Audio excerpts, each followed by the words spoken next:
Pour ce troisième volet sur l'Afrique du Sud, je vous emmène dans un tour autour de Johannesburg, qui est une ville très intéressante. Et on fera un saut également à Soweto. Vous pourrez entendre et écouter des chants envoûtants traditionnels de l'Afrique du Sud. J'ai encore la chair de poule rien que d'y penser. Donc préparez-vous à ce qui va suivre.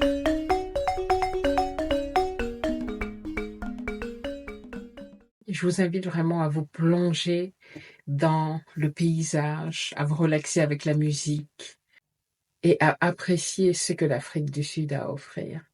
C'est un magnifique, magnifique pays.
L'Afrique du Sud est un pays vraiment très intéressant, déjà avec un passé assez compliqué.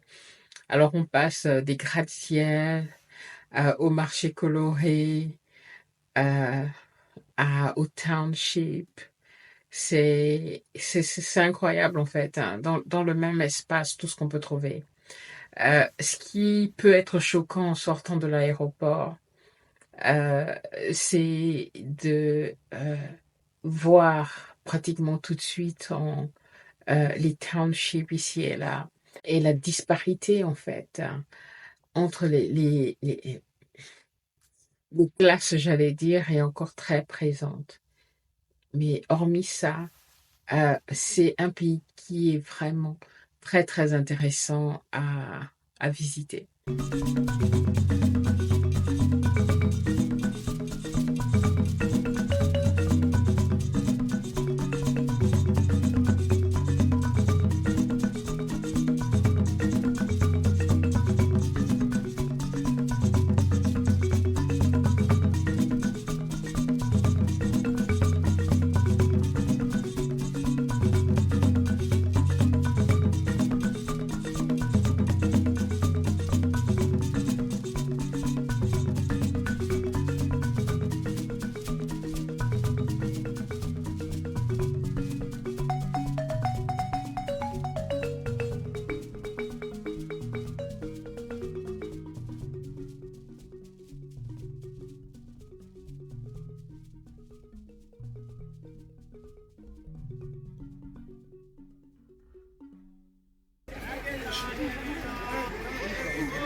Yeah.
Le tour qui m'a le plus impressionné, c'est la visite de Soweto, qui est, comme vous savez, le township, qui est un township très emblématique, celui où Nelson Mandela a sa maison qu'on peut visiter, sachant que Nelson Mandela est également une des personnes qui a joué un rôle très important dans la lutte contre l'apartheid, qu'on ne peut ne pas prononcer quand on parle de l'Afrique du Sud. C'est malheureux, c'est un passé douloureux qui est encore très présent et qui se ressent encore quand on est en Afrique du Sud. Anyway, mais il y a toujours un grand décalage entre on va appeler les différentes classes. Voilà, on va appeler ça les différentes classes. En arrivant à Soweto, on visite le monument de Hector Peterson et l'ancienne maison de Nelson Mandela. Et pendant tout cette visite en bus, à plusieurs moments, j'étais assez triste en fait, où j'étais au bord des larmes à plusieurs reprises quand on contait l'histoire, parce que dans le bus, vous avez des écouteurs et donc il y a un guide qui vous explique en fait chaque endroit que vous visitez. Et donc, ils ont beaucoup partagé l'histoire de Nelson Mandela, qu'ils appellent Dada or Madiba. Et, et c'était vraiment touchant. C'était vraiment touchant d'entendre, même si on la connaît, l'histoire, mais d'être dans le pays et d'entendre raconter ça par le guide et de visiter les différents endroits emblématiques. C'est vachement touchant en fait, hein. Et on ne peut s'empêcher d'être touché par tous les sacrifices consentis par toutes ces personnes qui ont lutté pour la liberté et l'égalité en Afrique du Sud. C'est quelque chose qui m'a beaucoup, beaucoup, beaucoup touchée. Euh, D'ailleurs, quand je suis ensuite arrivée à Cape Town, j'avais pour intention d'aller visiter Robben Island, qui est en fait l'île sur laquelle, l'île de Robben peut-être en français, euh, qui est l'île où Nelson Mandela a passé 18 ans de ses 27 années d'emprisonnement. Mais avant d'y aller, je me suis informée, j'ai regardé en ligne, j'ai regardé des vidéos. J'en pouvais plus en fait, hein. Je veux dire, j'avais des larmes aux yeux. C'était trop dur pour moi en fait, parce que On ne refuse pas l'histoire, ok? Mais après avoir fait tant de voyages, hein, j'étais au Bénin, j'ai fait le parcours de la route des esclaves. Au Sénégal, j'ai été à l'île de Gorée. Un peu partout en Afrique, il y a justement tous ces ports où il y a eu l'esclavage et en fait comment les Noirs ont été maltraités, traités depuis le temps des temps. Et en fait, c'était en arrivant en Afrique du Sud où c'est encore frais.